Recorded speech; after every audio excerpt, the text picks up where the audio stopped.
गांव का नाम था सीतापुर। छोटा सा गांव, चारों तरफ खेत और पीछे घना जंगल।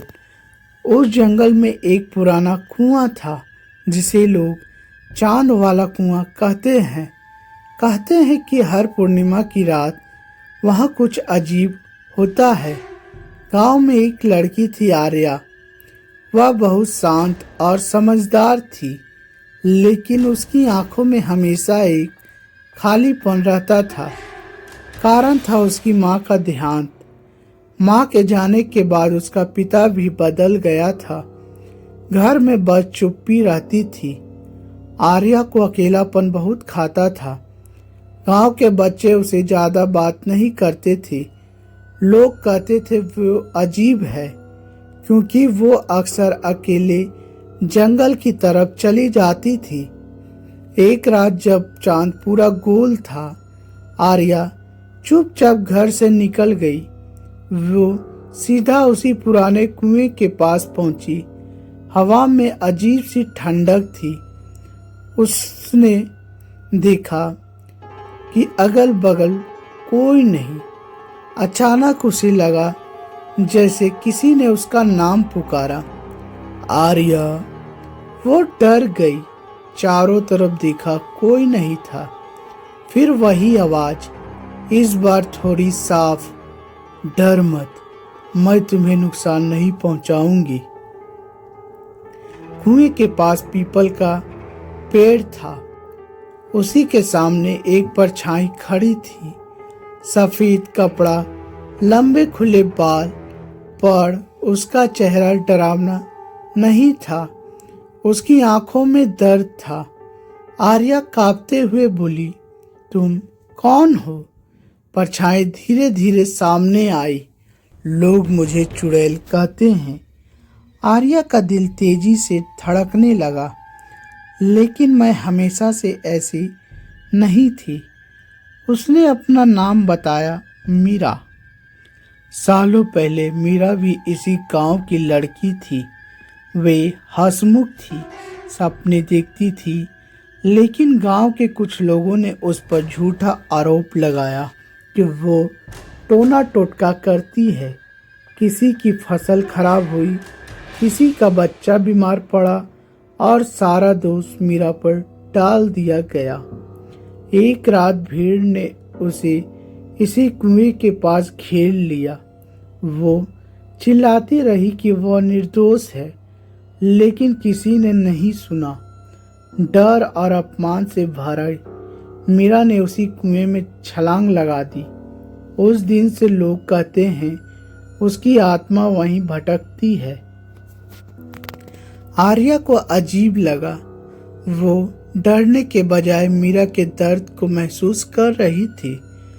तुमने किसी को नुकसान क्यों नहीं पहुंचाया? आर्या ने पूछा। मीरा मुस्कुराई, क्योंकि मैं बुरी नहीं हूँ, लोग मुझे बना गए। उस रात के बाद आर्या हर पूर्णिमा को वहाँ आने जाने लगी। दोनों के बीच घंटों बातें करती। आर्या अपनी माँ की बातें बताती, अपना अकेलापन साझा करती। मीरा बस सुनती। धीरे धीरे आर्या को महसूस हुआ कि मीरा के साथ उसे सुकून मिलता। लेकिन गांव में अफवाह फैलने लगी। किसी ने आर्या को रात में जंगल जाते देख लिया। लोग कहते लगे वे चुड़ैल उसे अपने वश में कर रही है। एक दिन कुछ लोगों ने आर्या के पिता के पास पहुंचे। तुम्हारी बेटी उस जगह जाती है जहां वो चुड़ैल रहती है। पिता डर गए। उस रात उन्होंने आर्या का पीछा किया। जब वे कुएं के पास पहुंचे तो उन्होंने देखा आर्या हवा में किसी से बात कर रही है। उन्हें कुछ दिखाई नहीं दे रहा था। गुस्से में उन्होंने आर्या को खींच लिया। तू पागल है? आर्या रो पड़ी। वो बुरी नहीं है, वो बस अकेली है मेरी तरह। लेकिन पिता कुछ नहीं सुना।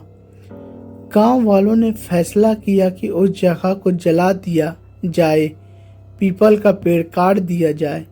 कुएं को पत्थरों से भर दिया जाए। पूर्णिमा की रात सब लाठी लेकर पहुंचे। आर्या भागते हुए वहां पहुंची। नहीं, उसे मत जलाओ। मीरा की आत्मा पहली बार डर गई। आर्या, वापस आ जाओ, ये लोग नहीं समझेंगे। लेकिन इस बार कुछ अलग हुआ। जैसे ही लोगों ने लाठी उठाई, तेज हवा चली और आसमान में बादल छा गए। मीरा की आवाज गूंजी, मैं बदला नहीं चाहती, बस सच्चाई चाहती हूँ। अचानक गांव के सभी बुजुर्गों आदमी गिर पड़े। उन्होंने कांपते हुए कहा, हमसे गलती हो गई थी। हमने उसे बिना सुने दोषी ठहराया। लोगों के चेहरे बदलने लगे। आर्या ने हाथ जोड़कर कहा, अगर किसी को सजा मिलनी चाहिए तो वह हमारी सोच को मिलनी चाहिए। चुप्पी छा गई। मीरा धीरे धीरे आर्या के सामने आई। इस बार सबको उसकी हल्की परछाई दिखाई दे रही थी। उसके चेहरे पर शांति थी। मुझे बदला नहीं चाहिए था, बस कोई ऐसा इंसान जो मुझे समझे। वो आर्या की तरफ देखती। तुमने मुझे वो दिया। चांद की रोशनी अचानक तेज हो गई। मीरा की परछाई चमकने लगी। अब मैं जा सकती हूँ। आर्या रो पड़ी। मुझे फिर अकेला छोड़कर मत जाओ। मीरा मुस्कुराई। अब तुम अकेली नहीं हो, अब तुम खुद रोशनी हो। और वह धीरे धीरे हवा में खुल गई।